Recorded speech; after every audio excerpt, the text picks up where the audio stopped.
देखिए shortcut effect जैसे मैं आपको बता रहा था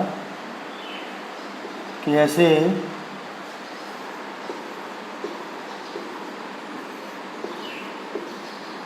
ये plus minus plus minus plus minus, अब ये प्लस का मिसिंग हो गया, ये माइनस, ये प्लस, ये माइनस, ये प्लस, ये माइनस।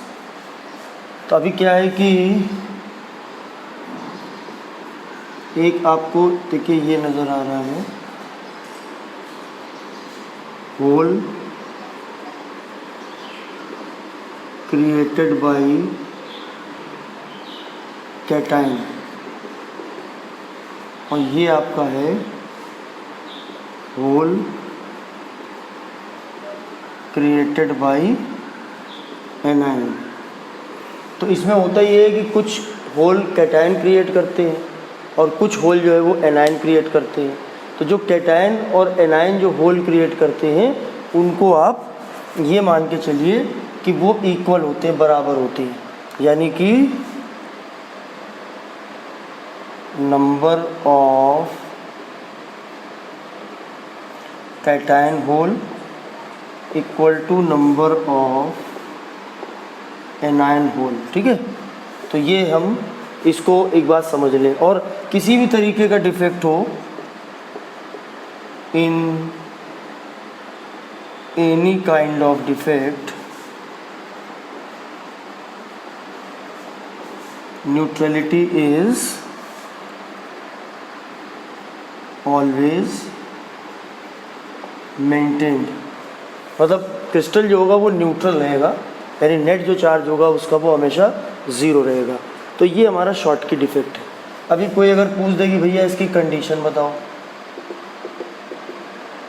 तो इसकी कंडीशन ये होती है कि आर प्लस की वैल्यू नियरली इक्वल होनी चाहिए आर माइनस के। अब आर प्लस क्या होता है?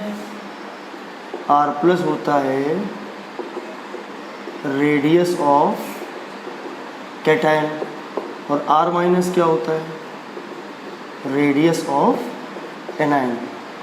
तो जो रेडियस है कैटायन का और एनायन का, दोनों के साइज़ लगभग इक्वल होने चाहिए। तो अगर लगभग इक्वल होंगे तो उनके अंदर ये होता है कि वो मतलब आपके शॉर्ट की डिफेक्ट शो करते हैं। एग्जाम्पल के तौर पे आप फर्स्ट ए ग्रुप पे फोकस कर देना, NaCl है, KCl है, CsCl है, और एक आपका है AgBr। पहली बात तो Schottky defect is type of stoichiometric defect, ये एक स्टाइकियोमेट्रिक डिफेक्ट है, पहली बात।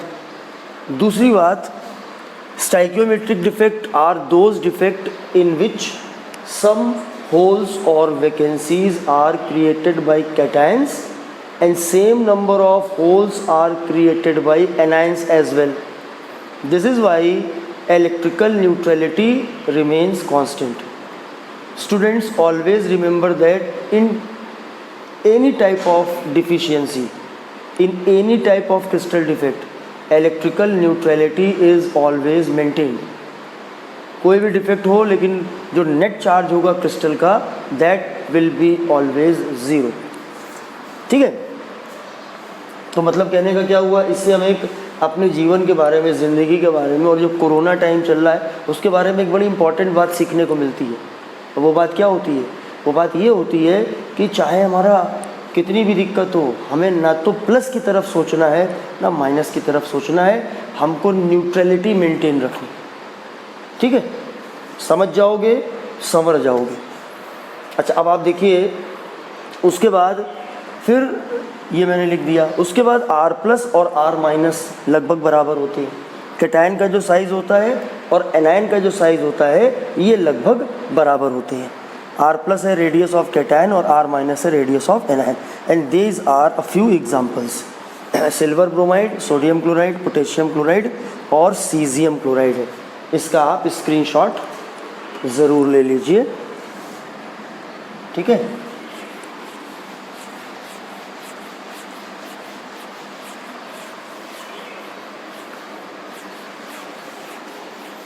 और एक यहाँ पर और ज़रूरी पॉइंट है, मैं उसको भी ज़रा मेंशन करना चाहता हूँ।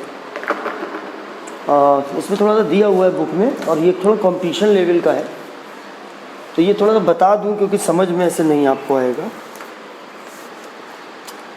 देखिए ये फॉर NaCl है, at room temperature 10⁶ Schottky pairs पर सेंटीमीटर क्यूब। एक बात ये याद रखिए, और दूसरी बात ये याद रखिए, per centimetre cube there are 10⁻22 ions. So per 10⁻16 ions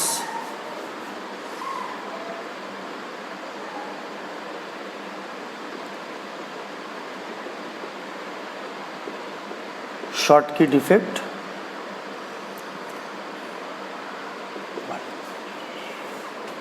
मतलब 1 सेंटीमीटर क्यूब, देखिए सेंटीमीटर क्यूब वॉल्यूम होता है, 1 सेंटीमीटर क्यूब के अंदर 10⁶ शॉटकी पेयर होते हैं। देखो आपने जो होल एक क्रिएट किया था, तो पेयर की बात है, तो एक Na+ और एक Cl- ये मिलके एक पेयर बनेगा। अगर 1 सेंटीमीटर क्यूब आप वॉल्यूम सोचिए थोड़ी देर के लिए, एक क्यूब सोचिए, 1 सेंटीमीटर लंबाई, 1 सेंटीमीटर चौड़ाई, 1 सेंटीमीटर मोटाई, 1 सेंटीमीटर आप सभी लोग जानते हो, तो उतने वॉल्यूम के अंदर कुल मिला के 10⁶ शॉटकी पेयर्स होंगे, और per centimetre cube there are 10⁻22 ions. 1 centimetre cube में टोटल 10⁻22 आयंस होते, ठीक है। उसके बाद ये भी एक जानकारी है, लगभग 1 सेंटीमीटर क्यूब में इतने आयंस होते हैं टोटल। तो अगर हमको इसमें 10⁻22 में अगर हम 6 को डिवाइड कर देंगे तो ये हमारी वैल्यू निकल आएगी, 10⁻16 आयंस शॉटकी डिफेक्ट में निकल आएगी, ठीक है। एक मैं आपके लिए क्वेश्चन देता हूँ और आप इसको मुझे करके बताना। For NaCl calculate number of Schottky pairs per metre cube. This is question for you. तो देखिए ये हमारे पास हो गया शॉटकी डिफेक्ट के बारे में, ठीक है। स्क्रीनशॉट ले लीजिए इसका, और नोट्स आप लोग को मैं भेज ही चुका हूँ। अब उसके बाद दूसरा आया हमारा फ्रेंकल डिफेक्ट। दूसरा हमारा क्या आया? Frenkel defect. तो इसमें क्या हुआ,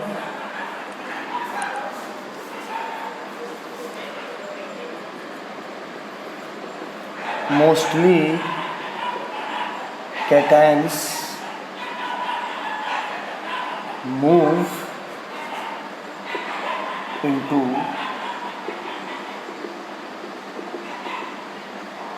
interstitial space, ठीक है। और मोस्टली कैटायन क्यों होते हैं? क्योंकि कैटायन का साइज एनायन के साइज से छोटा होता है। Why? Cations because cation is generally smaller than anion. अगर मान लीजिए कि एनायन छोटा है तो फिर एनायन पास होगा इंटरस्टिशियल स्पेस। अभी इसको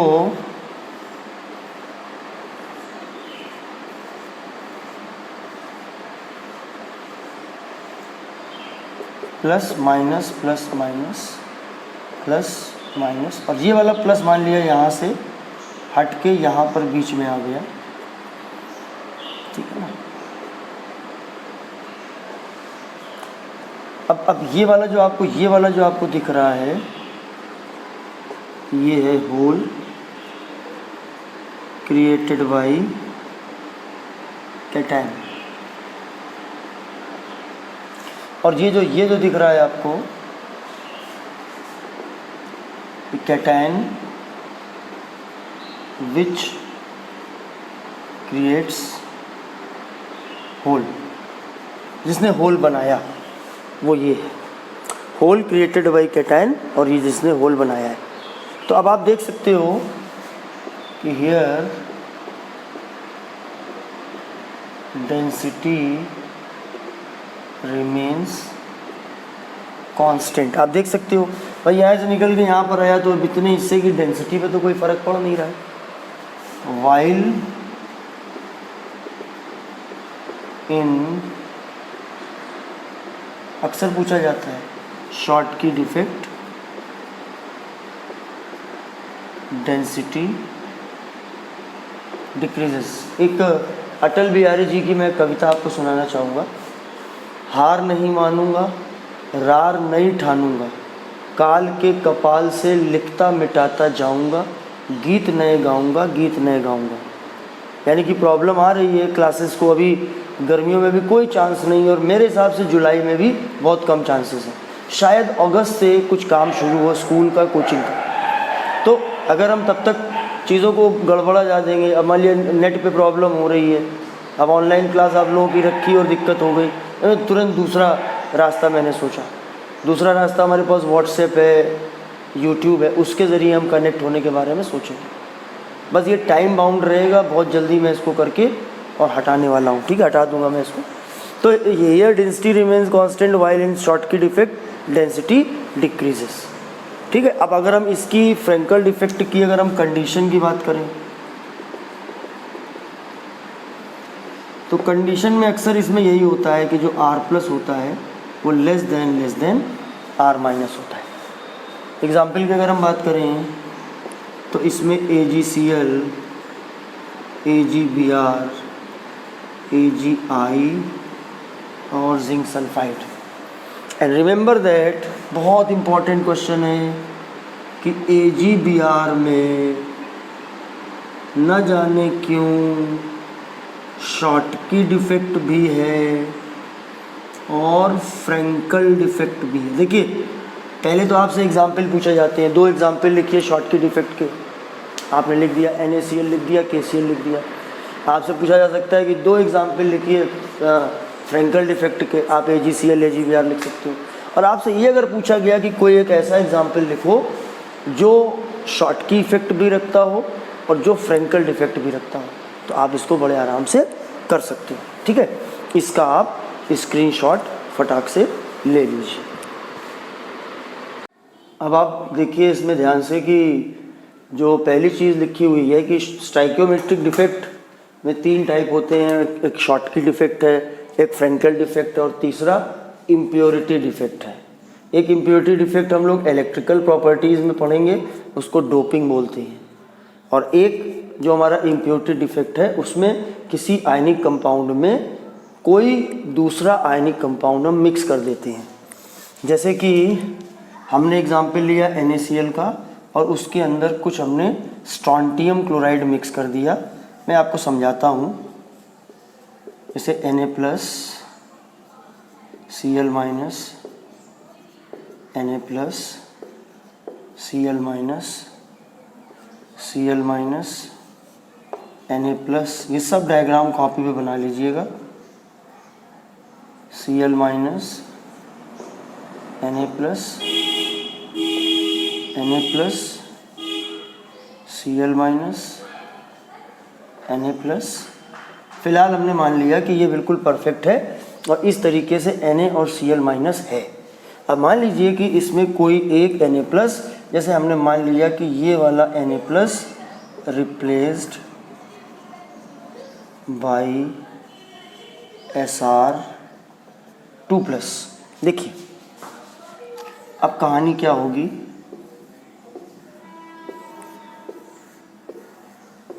ध्यान से देखिएगा। हमने यहाँ वाला, इस जगह वाला Na प्लस हमने हटा दिया, ये हमारा Na+Cl- Na+Cl-।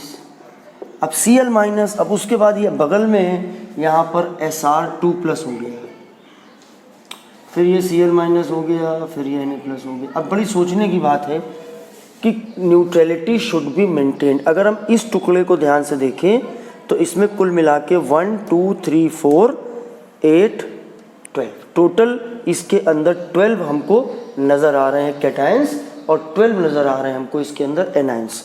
12 कैटायंस और 12 एनायंस हमको इसके अंदर नज़र आ रहे हैं।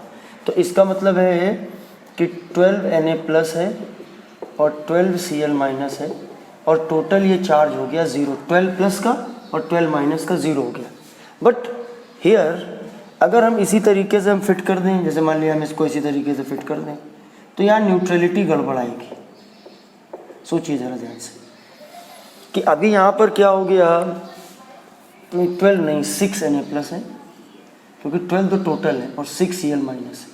अभी यहाँ क्या हुआ, 5 Na+, ठीक, एक Sr2+ है, ये टोटल जो चार्ज हो गया +7 हो गया और इसके साथ में 6 Cl- है।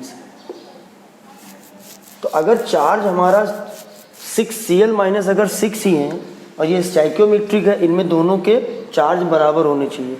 तो इसका मतलब है कि इस Sr2+ को मैनेज करने के लिए एक Na+ को कम होना पड़ेगा। अब देखिए एक Na+ यहाँ से उसको हटना पड़ेगा, वो अपना आगे जाके कहीं बस्ती बसाएगा, लेकिन इस जगह पर वो होल क्रिएट हो जाएगा। अब आप देखिए ध्यान से, अब क्या कहानी हुई, अब कहानी ये हुई कि 4 Na+ है तो 4+ ये हो गया और 2+ ये हो गया और ये +6 हो गया, ठीक है। तो ये हमारा इम्प्योरिटी डिफेक्ट है। अब इसको याद कर लीजिए, NaCl में स्ट्रोंटियम क्लोराइड को मिक्स किया जाता है, स्ट्रोंटियम उसकी जगह ले लेता है और इस पर आपको एक न्यूमेरिकल भी मिलेगा। मैं छोटी सी जगह यहाँ पे बना के लिख देता हूँ, पर अगले उसमें लिखता हूँ, इसको आप पहले स्क्रीनशॉट ले लीजिए। स्क्रीनशॉट इसलिए कि कॉपी पे आप नोट इसको कर सकें।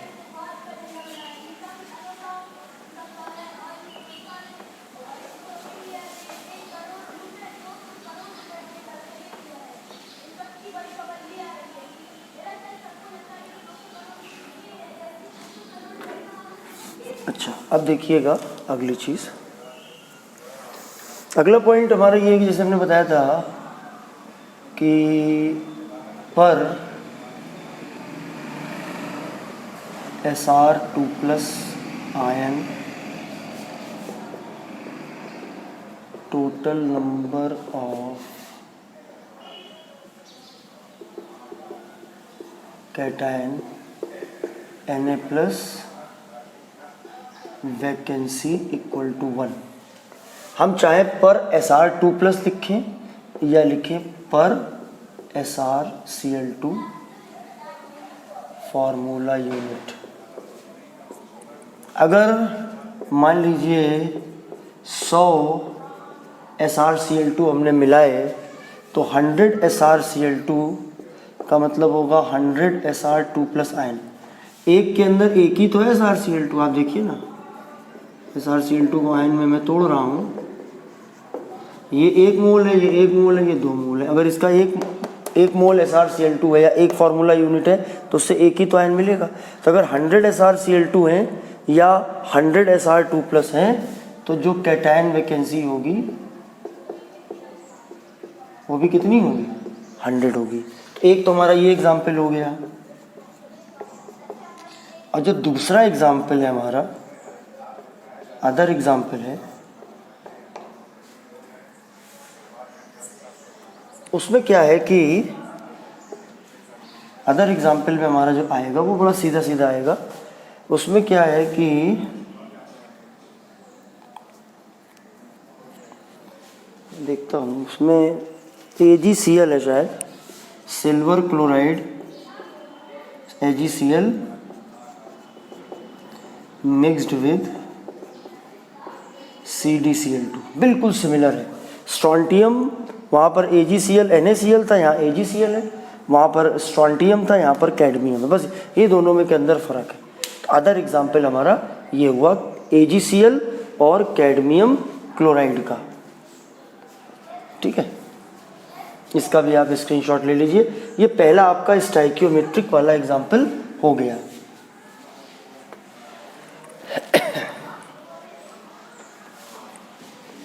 देखिए अगले टर्न पे मुझे इसको ख़त्म कर देना है, इस चैप्टर को आपको हर हालत में क्वेश्चंस कराने हैं। अगर कुछ रह जाएगा तो फिर मैं प्रॉपर वे में यूट्यूब पे उन टॉपिक्स के वीडियो में डाल दूंगा। अभी ये इम्प्रॉपर वे में मैं डाल रहा हूँ, कोई एडिटिंग नहीं, कुछ नहीं, डायरेक्ट इसको मैं आज डाल दूंगा, इसको यूज़ कर लेना।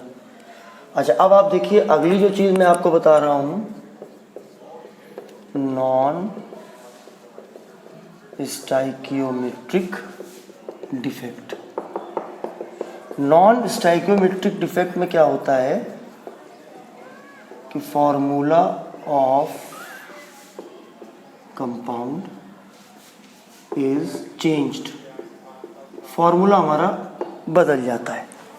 इसमें पहला हमारा होता है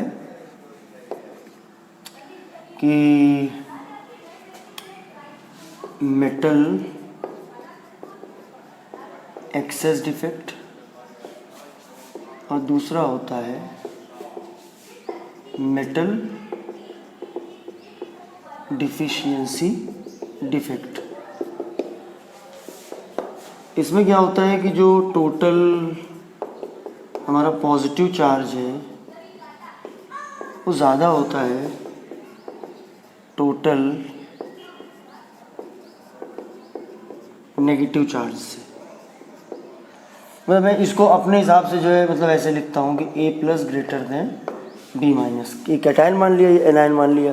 तो टोटल जो पॉजिटिव चार्ज है, कैटायन जो होता है वो पॉजिटिव होता है, एनायन जो होता है वो नेगेटिव होता है। जैसे NaCl है तो Na मेटल है, मेटल एक्सेस मतलब प्लस एक्सेस, और एक होता है तुम्हारा मेटल डिफिशियंसी, मतलब इसमें नॉन मेटल एक्सेस हो जाता है, ठीक है। तो ये हमारा होता है। और इसमें क्या होगा, इसमें कहानी ये होगी कि total positive charge less than total negative charge. तो ये दोनों के बीच में एक बड़ा सा डिफरेंस होता है, metal excess defect, metal deficiency defect, ठीक है। तो ये हमारा एक पॉइंट ये क्लियर हो गया आपका। अब इसमें हम मेटल एक्सेस में टाइप देखते हैं कौन सी है। तो मेटल एक्सेस डिफेक्ट ये ए का पहला है, due to cation vacancy. Cation vacancy की वजह से होता है, एनायन वैकेंसी की वजह से होता है।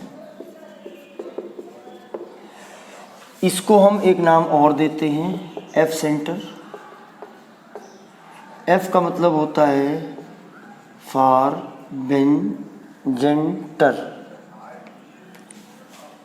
फॉर बेंजेंटर, और इसका मतलब होता है कलर, कलर सेंटर, ठीक है। F metal excess defect due to anion vacancy. आप घर के बाहर जो पुराने टाइप के इलेक्ट्रिक पोल्स लगे हुए हैं उसमें पुराने टाइप के बल्ब अभी पीली रोशनी वाले, येलो कलर की रोशनी वाले लगे हुए हैं, उसके अंदर जो डिवाइस लगी हुई है वो सोडियम क्लोराइड का उसके अंदर क्रिस्टल होता है, नमक का, उसका यूज़ किया जाता है। उसमें आपका यही डिफेक्ट लगता है। आप उन लाइट को जलते हुए देखते हो तो वो धीरे धीरे धीरे धीरे जलता है, एकदम तेज़ी से खटाक से नहीं जल जाता है, और धीरे धीरे धीरे धीरे बंद भी होता है। तो उसके अंदर का खेल क्या होता है, ये आपका F सेंटर का खेल होता है। इसमें जैसे मैं आपको एक एग्जांपल समझाता हूँ। जैसे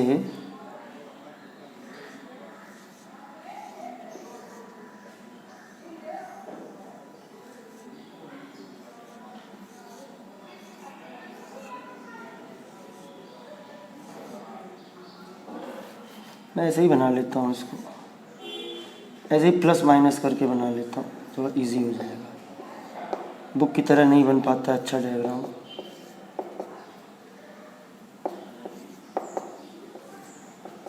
देखते देखते जाइएगा ज़रा ध्यान से। हमने किया क्या कि NaCl का क्रिस्टल लिया इन Na वेपर। मतलब आप सोचिए बल्ब का ये डिवाइस का टुकड़ा है, इसमें ये NaCl का क्रिस्टल रखा हुआ है और यहाँ पर सोडियम की वेपर है। ये आपका NaCl है और ये जो है आपकी सोडियम की वेपर। अब अगर एक सॉलिड टुकड़ा है, सोडियम की वेपर है, तो सोडियम उसमें आके बैठेगा। अब सोडियम आके उसके अंदर कहीं पर बैठ गया और जहाँ पे वो सोडियम बैठ गया तो सोडियम क्या करेगा कि Na जो है वो Na प्लस इलेक्ट्रॉन में टूटेगा। देख लेता हूँ भाई, नीचे कट तो नहीं रहा है, बहुत मामूली सा कट रहा है। यहाँ पर सोडियम जो होगा, सोडियम आयन और इलेक्ट्रॉन, सोडियम आयन क्या करेगा कि अपने साथ, जैसे मान लिया कि जो सोडियम वेपर है वो एटम एक यहाँ पर आके बैठा, तो वो अपना एक इलेक्ट्रॉन निकाल देगा और Na+ बना लेगा और वो NaCl निकल के यहाँ से बाहर इधर मान लो आके लग गया कहीं पर, ये लग गया आके, ठीक है। जो ये Na है, जो हम Na ले रहे हैं वेपर, तो वो Na कहीं पर आके किसी जगह बैठेगा, जहाँ बैठेगा वहाँ पर वो अपना एक इलेक्ट्रॉन निकालेगा, Na+ में कन्वर्ट होगा। ये देखो आपका Na+ और Cl- है, ये क्रिस्टल के और हिस्से में फिट हो गए, यहाँ पर एक जगह क्रिएट कर दी, उस जगह पर ये इलेक्ट्रॉन बन गया। यहाँ जहाँ पे इलेक्ट्रॉन देख रहे हो आप, यही होता है आपका ये F सेंटर, यही कलर का रीज़न होता है। येलो कलर जो नज़र आता है वो इसी इलेक्ट्रॉन के एक्साइट होने की वजह से होता है। इसी तरीके से अगर हम सोडियम क्लोराइड की जगह लिथियम क्लोराइड ले लेंगे तो वो पिंक कलर के लाइट वाला बल्ब बनता है। और डिफरेंट जो कंपाउंड होते हैं वो डिफरेंट कलर इसी तरीके से शो करते हैं। मैं फिर से पूरी बात समझाता हूँ। मेटल एक्सेस आप देख सकते हो कि इस हिस्से में आपको यहाँ पर हमको इस ये अलग है, इससे मतलब नहीं, इसको हम अलग कर देते हैं।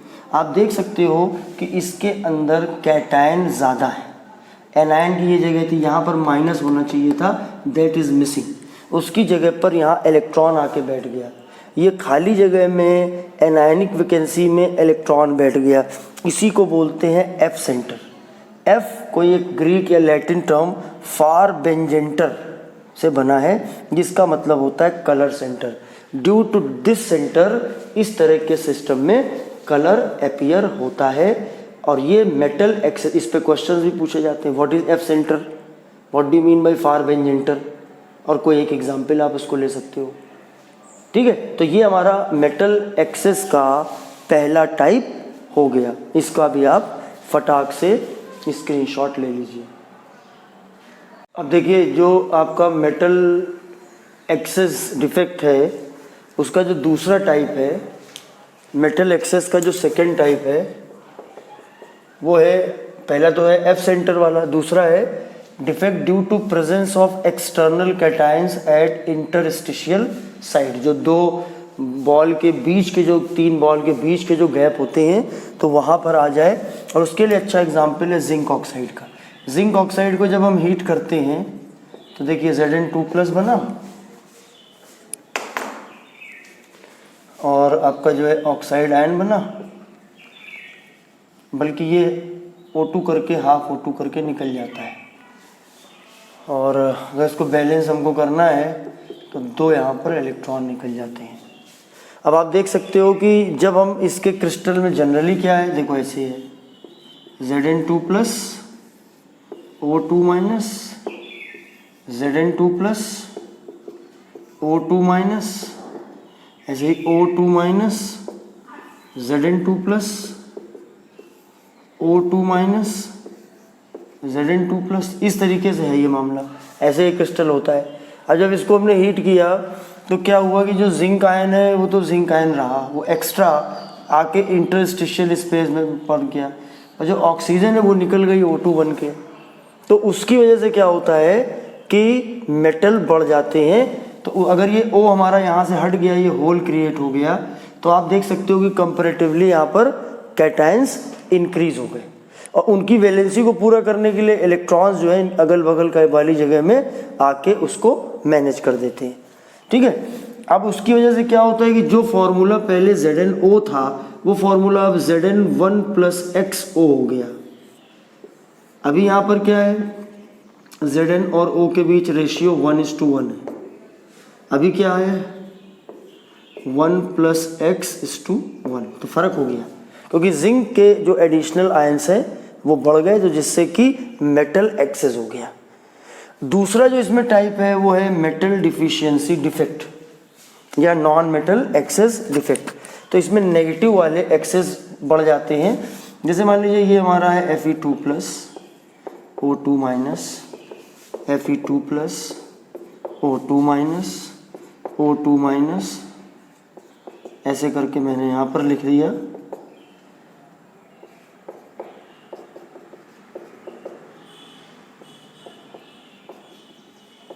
ऐसे मैंने लिख दिया। अब क्या हुआ, अब ये हुआ कि इनमें से कोई एक, कुछ मान लिया Fe2+ हैं, तो उन्होंने अपना इलेक्ट्रॉन लूज किया और वो Fe3+ में कन्वर्ट हो गए। मान लिया कि कहीं कहीं बीच बीच में आपको Fe2+ की जगह पर Fe3+ नज़र आया। और रही बात चार्ज की, तो वो तो आसपास में कहीं इलेक्ट्रॉन जाके न्यूट्रलिटी को मेंटेन कर ही देगा। अब आप देख सकते हो कि यहाँ पर Fe3+ है, Fe2+ नहीं है, Fe3+ है। ये स्क्रीनशॉट ले लीजिए, तो मैं ऊपर की जगह ज़रा साफ कर लूँ। ये बहुत ज़रूरी, बहुत ध्यान से समझिएगा इसको। अगर पेपर कभी कठिन बनता है तो इन्हीं में क्वेश्चन पूछ दिए जाते हैं, वो पेपर कठिन हो जाता है। मैं मेटल डिफिशियंसी को ज़रा अच्छे से समझा देता हूँ।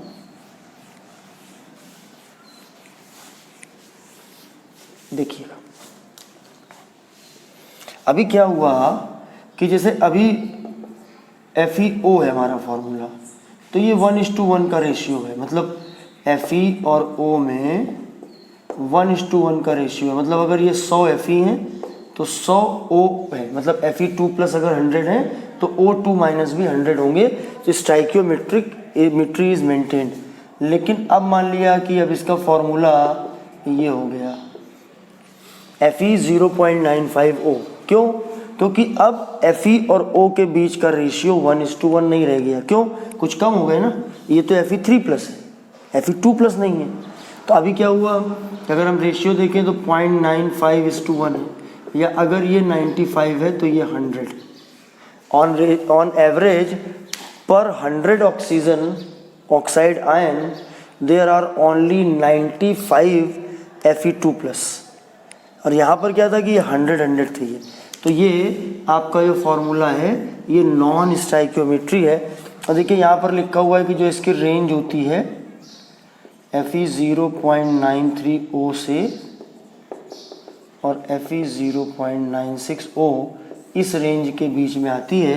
और इसीलिए ज़्यादातर इसके ये वैल्यू ली जाती है, ये वैल्यू है ना। इसके अलावा एक निकिल का भी है, ये बहुत पॉपुलर है, Ni 0.98O।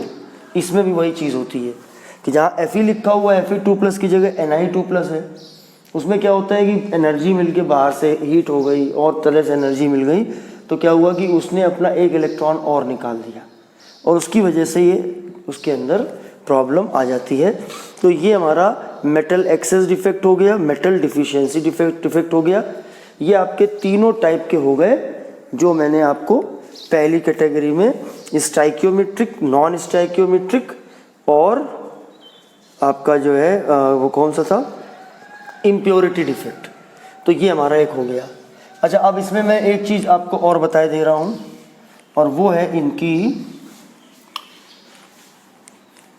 Electrical properties. देखिए हमको एक इलेक्ट्रिकल प्रॉपर्टीज़ पढ़नी है और एक मैग्नेटिक प्रॉपर्टीज़ पढ़नी है। जो इसकी जो इलेक्ट्रिकल प्रॉपर्टी है वो मैं अभी बता दे रहा हूँ आपको, और जो मैग्नेटिक जो प्रॉपर्टीज़ होती हैं वो मैं आपको कल एक मैं वीडियो डालूँगा यूट्यूब पे प्रॉपर वे में। ये तो वीडियो में हटा लूँगा अभी, तो प्रॉपर वे में उसको डालूँगा। बैंड थ्योरी वगैरह है और वैसे भी डिटेल में है भी नहीं बुक में, NCERT में।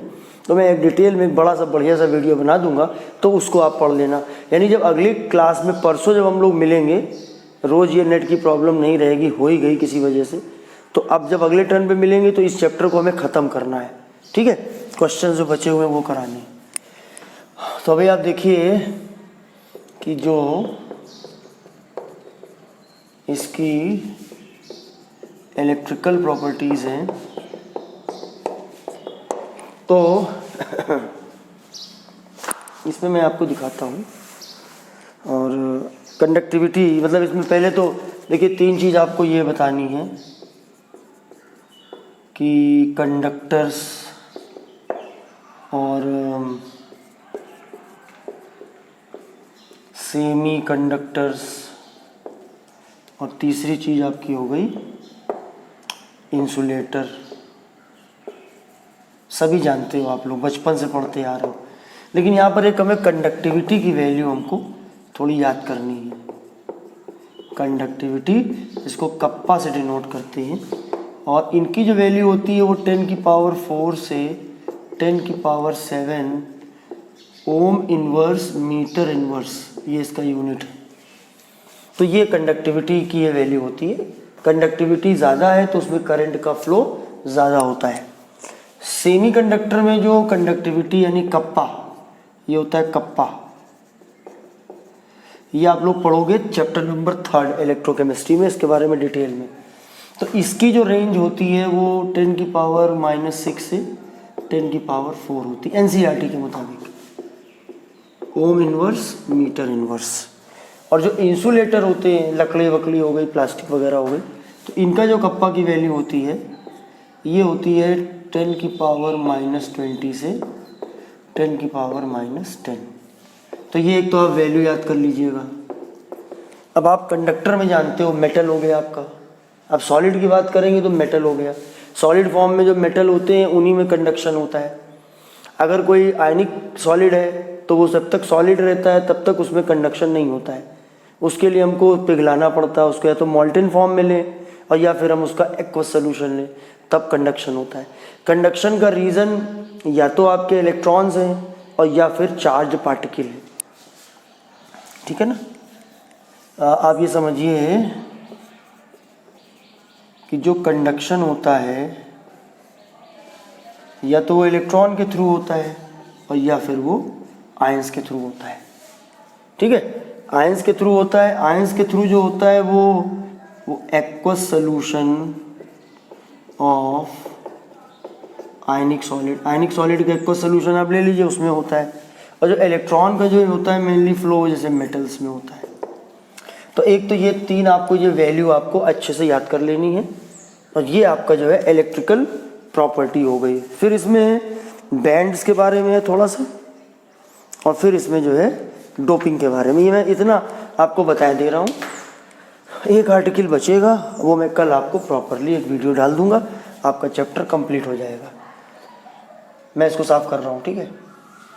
और शीट जो भेजी है आपको उसमें सब लिखा हुआ है, उससे आप पढ़ सकते हो। अच्छा, अब आप देखिएगा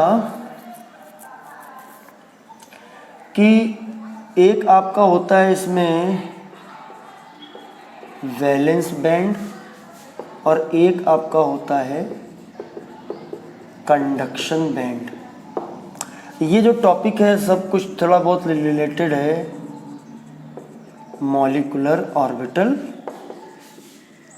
थ्योरी से। ट्रूली स्पीकिंग हम लोग की औकात से ऊपर की चीज़ है। आप इतनी बात याद रखिए कि एक वैलेंस बैंड होता है, एक कंडक्शन बैंड होता है।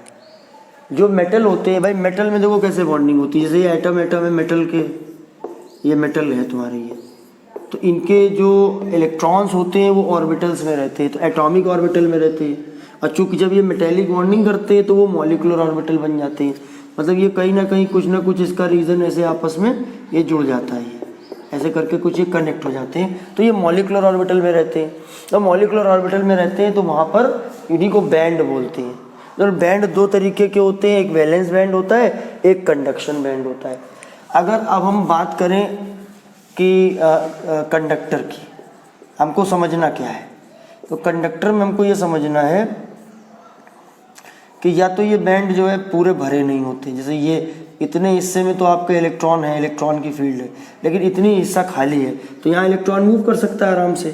कंडक्शन के लिए इलेक्ट्रॉन का मूव होना ज़रूरी है। और या फिर ये ओवरलैप भी कर सकते हैं, जैसे ये आपका मान लिया हो गया वैलेंस बैंड, है ना, और ये आपका हो गया कंडक्शन बैंड। अब ये ओवरलैप कर गया, ये इतना हिस्सा मैं आपको ओवरलैप दिखा रहा हूँ, ये हिस्सा जो मैं दिखा रहा हूँ ये ओवरलैप दिखा रहा हूँ, ठीक है। तो ये इसमें होता है, तो मतलब इलेक्ट्रॉन आसानी से फ्लो हो जाते हैं। यानी आप ये समझ लीजिए कि वैलेंस बैंड और कंडक्शन बैंड में कोई गैप नहीं रहता है, और कभी कभी तो वो ओवरलैप कर जाते हैं। अगर वैलेंस बैंड और कंडक्शन बैंड में कोई गैप नहीं होगा तो मतलब इलेक्ट्रॉन बड़ी इजीली वैलेंस बैंड से कंडक्शन बैंड में चला जाएगा, यानी कि वो कंडक्शन कर सकता है। तो इसमें यहाँ पर नो गैप, मतलब कोई बीच में, उन दोनों के बीच में कोई गैप होता ही नहीं है।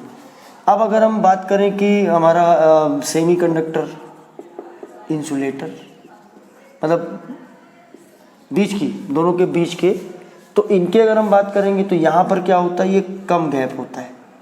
ये आपका जो है ये जो है लो एनर्जी गैप होता है, ठीक है, कम गैप होता है। तो यहाँ से इलेक्ट्रॉन छलांग लगा के यहाँ पे जा सकते हैं। वैलेंस बैंड और इनके बीच में कम गैप होता है, ये आपको यहाँ पे दिखाते हैं। ये वैलेंस बैंड है ना, और ये आपका कंडक्शन। दो तरह के बैंड होते हैं, एक होता है, पहले होता है वैलेंस बैंड, और ज़्यादा डिटेल है नहीं तो मैं और बताता आपको, और दूसरा होता है कंडक्शन बैंड। ये मॉडर्न थ्योरी है। आपसे पूछा जाए कि इनमें कंडक्शन होता है, तीनों में डिफरेंस क्या होता है on the basis of band theory, तो आपको क्या बताना है कि भाई on the basis of band theory conductor में उनके या तो उनके वैलेंस बैंड एम्प्टी होते हैं, या फिर जो है वैलेंस बैंड और कंडक्शन बैंड के बीच में कोई गैप नहीं होता है। There is no gap between valence band and conduction band. Semiconductor में क्या होता है कि जो ये तुम्हारा वैलेंस बैंड है और जो ये कंडक्शन बैंड है, इनके बीच में स्मॉल एनर्जी गैप होता है। तो ज़रूरत पड़ने पर इलेक्ट्रॉन यहाँ से आसानी से तो नहीं, लेकिन आज जा सकते हैं। और अगर हम बात करेंगे इंसुलेटर की, तो भैया इनमें गैप बहुत बड़ा गैप होता है, ये बिग गैप होता है, ये मतलब जा ही नहीं सकते। ये आपका हो गया वैलेंस बैंड और ये हो गया कंडक्शन बैंड, और यहाँ पर ये बिग या लार्ज गैप है, बहुत बड़ा गैप है। अरे आप ये समझिए कि 5 फीट 6 फीट कोई बाउंड्री वॉल है और उस तरफ अमरूद के पेड़ लगे हुए हैं और वो खाली प्लॉट पड़ा रहता है, उस घर में कोई आता दिखता भी नहीं है, तो 6 फीट है तो ट्राई फांदने की कर सकते हैं कोई, ठीक है। वो आपका ये सिचुएशन हो गई। ये होता है कि बाउंड्री है ही नहीं, बिल्कुल नीचे 1 फीट है तो आराम से कोई भी फांद के चला जा रहा है, वो ये सिचुएशन होती है।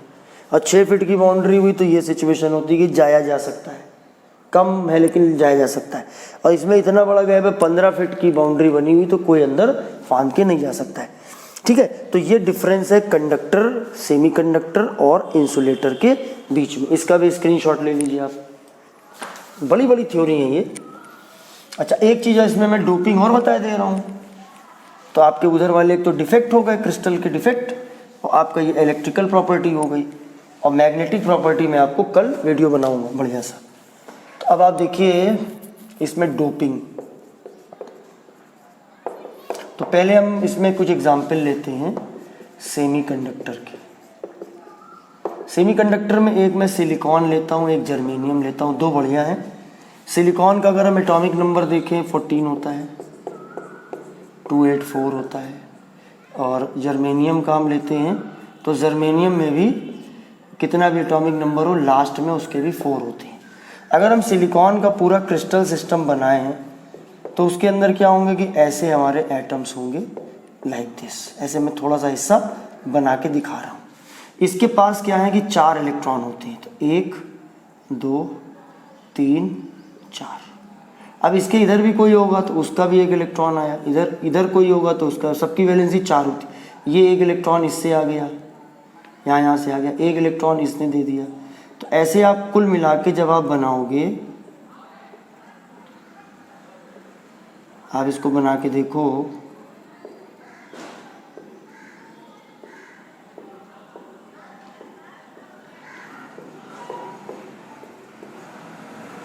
तो सबके पास में 8 वैलेंस इलेक्ट्रॉन है। इसकी क्या होती है कि इसकी कंडक्टिविटी काफ़ी कम होती है, इतनी कम होती है कि इलेक्ट्रॉनिक्स में ज़्यादा किसी मतलब के रहते नहीं, तो इनकी कंडक्टिविटी को बढ़ाने की ज़रूरत है, तो उसी के लिए हमें प्रोसेस करना पड़ता है, उसको बोलते हैं डोपिंग। अब हमने इसमें क्या किया कि डोपिंग होती है, ये तो हमारे ग्रुप देखिए 14 के हो गए, ये हमारे देखिए ग्रुप 14 के होते हैं, तो ये तो सेमी कंडक्टर होते ही हैं, इनकी कंडक्टिविटी को बढ़ाना है, ठीक है। तो हमने क्या किया कि ये हमारा ग्रुप 13 है, मतलब कि boron, aluminium, gallium, indium, thallium, इनमें से कोई चीज़ हम मिला सकते हैं, और फिर ये हमारे हो गए ग्रुप 15। ग्रुप 15 में ये होते हैं। अब इनकी एक्टिविटी को बढ़ाना है, तो या तो हम डोपिंग ग्रुप 13 से कराते हैं या फिर ग्रुप 15 से कराते हैं, यानी कि इसके अंदर या तो हम ग्रुप 13 थोड़ा सा मिला देते हैं कोई एक एलिमेंट, या ग्रुप 15 का कोई मिला देते हैं।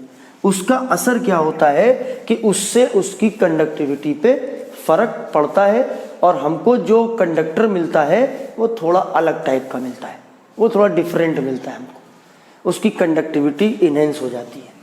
अब मैं इसी डायग्राम में आपको समझा रहा हूँ। देखिए ये हमारा सेमी कंडक्टर है, इंट्रिंसिक सेमी कंडक्टर है।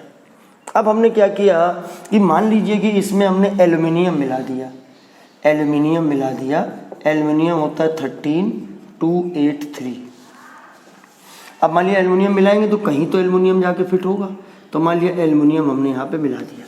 अब उसके लास्ट शेल में 3 इलेक्ट्रॉन है, तो उससे क्या हुआ कि एक ऐसी जगह बन जाएगी, मैं इसको स्टार से मेंशन कर रहा हूँ, ये जो जगह बन गई है ये पॉजिटिव जगह बन गई है, इलेक्ट्रॉन ना होना पॉजिटिव। यहाँ पर इस ऑक्टेट पूरा होने के लिए 8 होने चाहिए थे तो स्टेबिलिटी मिलती, लेकिन यहाँ पर ये जो मैं स्टार बना के दिखाया मैंने, ये आपका हो गया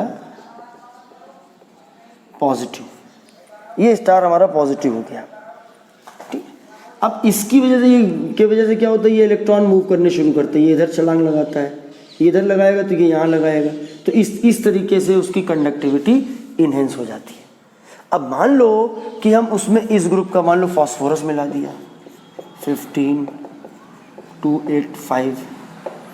अब मान लो कि यहाँ पर अगर हमने एक फास्फोरस मिलाया तो 4 तो उसके पूरे हो गए, एक ये हम जो आपको दिखा रहे हैं, ये जो हम आपको दिखा रहे हैं, ये एक्स्ट्रा इलेक्ट्रॉन हो गया। फास्फोरस ने क्या किया कि एक इलेक्ट्रॉन को बढ़ा दिया। ग्रुप 15 वालों के पास 4 से ज़्यादा इलेक्ट्रॉन होते हैं, ज़्यादा इलेक्ट्रॉन होते हैं तो इलेक्ट्रॉन का मतलब नेगेटिव, तो ये बनाता है एन टाइप सेमी